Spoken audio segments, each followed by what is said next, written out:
পশ্চিম বর্ধমান আসানসোল শিশু মৃত্যুকে ঘিরে আসানসোল উত্তর বিধানসভা অন্তর্গত একটি বেসরকারি হাসপাতালে আজ সকাল থেকে উত্তেজনা ছড়িয়ে পড়ে।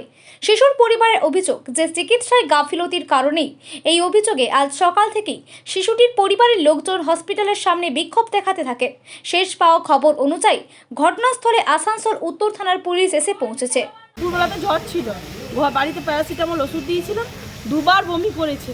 দুবার বমি করার পর আমি ডক্টর প্রদীপ মুখার্জিকে দেখানোর জন্য নাম লিখিয়েছিলাম সন্ধ্যে 6টার সময়। ডক্টর বললেন 7টার মধ্যে এসো। আমি বললাম 7টার মধ্যে আমি যেতে পারবো না, কারণ আমি গাড়ি ভাড়া পাচ্ছি না। আমি রানীগঞ্জ সিআরস হলে থাকি ভাড়া বাড়িতে, ওখানে গাড়ি ভাড়া পাইনি বলে আমি কি করলাম, ডাক্তার 7টা পর্যন্ত থাকবে, তারপর যদি আমি গাড়ি ভাড়া করে আসি ডাক্তারকে পাবো না। সেই ভেবে আমি চাইল্ড স্পেশালিস্ট রামবাগানে বসে ডক্টর সঞ্জীব তেওয়ারি তাকে দেখাই। আমি তাকে দেখানোর পর সে যখন দেখে বলল ঠিক আছে। আমি বারবার একটা কথা বলি যে দেখুন ডাক্তারবাবু, দুপুর 3:30টার থেকে ওর কপালে ঘাম আর হাত আর পায়ের তল ঠান্ডা বরফ হয়ে যাচ্ছে, ওর অনেক শরীর খারাপ হয়েছে, ওর এরকম কখনো হয়নি স্যার, আপনি ভালো করে ওর পাগুলো দেখুন। বারবার আমি ওই ডাক্তারকে বলেছি।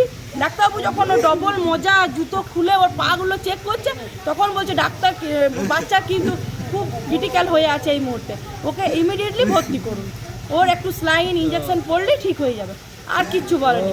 তারপর আমরা ডক্টর প্রদীপ মুখার্জির ছেলে ডক্টর দেবদীপ মুখার্জির আন্ডারে আসানসোল সৃষ্টিনগরের কাছে হেলথ ওয়ার্ডে ভর্তি করি।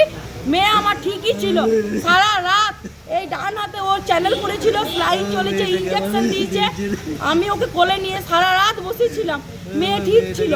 ঠিক ভোর 5:30টার সময় আমাকে বলা হলো আপনি বাইরে যান, ওর ব্লাড নেবো। ব্লাড পাচ্ছি না, আমি পর্দার আড়ালে ছিলাম। আমার মেয়েকে প্রথমে এইখানটায় একবার ছুঁচ ঢুকালো, ব্লাড পাইনি মনে হয়, তারপর আবার আমি দেখলাম এইখানে ছুঁচ ঢুকালো, তখন তারপর আবার মেয়েটার বাঁ পায়ের এইরকম জায়গায় ব্লাডারটা বেঁধে ব্লাড নেওয়ার চেষ্টা করলো। তার 3বার যখন ওরকম দেখলাম তখন আমি থাকতে না পেরে মা করে উঠলো, তখন আমি পর্দা সরিয়ে গেছি। আমাকে তোর পাশে সিস্টার বলছে আপনাকে ডেকেছে, যে আপনি এসেছেন, আপনাকে ডেকেছে।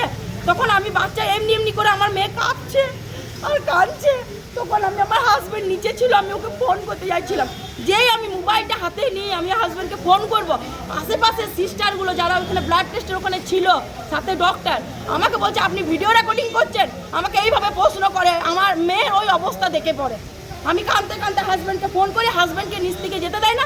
ওইরকম অবস্থায় আমাকে আমার মেয়ে আমার কোলে না দিয়ে গাড়ি ধরে আমাকে বাইরে বের করে দিয়েছে, বলেছে ডাক্তাররা এখন ওকে রেখেছে, ডাক্তাররা কিছুক্ষণ রেখে পরে দেখবে, তারপর আপনাদেরকে ডাকবে। এখন কি চান?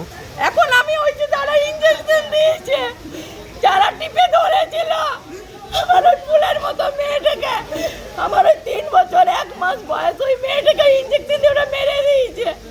এবং আমি যে দেখতে চাইলাম মা হয়ে আমাকে একবার কাছে যেতেও দিল না।